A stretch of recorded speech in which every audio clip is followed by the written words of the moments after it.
ভাইজাগে স্টোকসের বিরুদ্ধে নির্মম বদলা শ্রেয়সের। আঙুল তুলে সেলিব্রেশনের কারণ জানেন? ইট কা জবাব পত্থর সে। খুব ভালো করে বেন স্টোকসকে আউট করার জন্য শ্রেয়স আইয়ারের ডাইরেক্ট হিটের পর সেলিব্রেশন দেখে থাকেন, তাহলে এই কথাই বলতে ইচ্ছে করবে। রবিবার ভাইজাগে মিড অফ থেকে প্রায় 25 গজ পেছনে দৌড়ে দারুণভাবে শ্রেয়স আইয়ারের ক্যাচ নিয়েছিলেন ইংল্যান্ডের ক্যাপ্টেন বেন স্টোকস।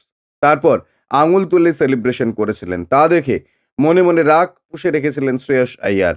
অপেক্ষা ছিল শুধু সঠিক সময়ে বদলা নেবার।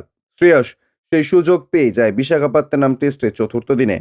ভাইজাগে দেখা গেল শ্রেয়স স্টোকসের এক আলাদাই দ্বৈরথ। ভাইজাগে বেন স্টোকসের বিরুদ্ধে নির্মম বদলা নিলেন শ্রেয়স আইয়ার। মনে মনে রাগ পুষে নেই কাজ, এই তত্ত্ব মাথায় রেখে দ্বিতীয় টেস্টের চতুর্থ দিনে সুযোগ পেতেই স্টোকস পাল্টা দিলেন শ্রেয়সকে।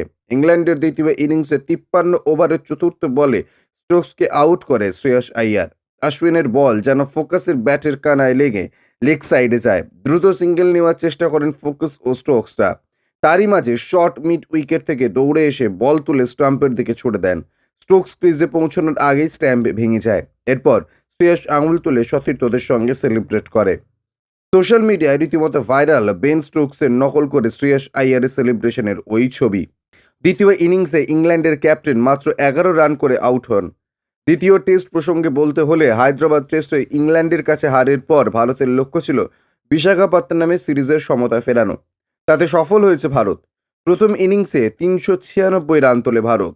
253 রানে গুটিয়ে যায় ইংল্যান্ড। দ্বিতীয় ইনিংসে 255 রান তোলে টিম ইন্ডিয়া। 399 রানের লক্ষ্যের সামনে 292 রানে অল আউট হয় ইংল্যান্ড। 106 রানে ভাইজাগ টেস্টে জিতে সিরিজের সমতা ফেরালেন রোহিতরা।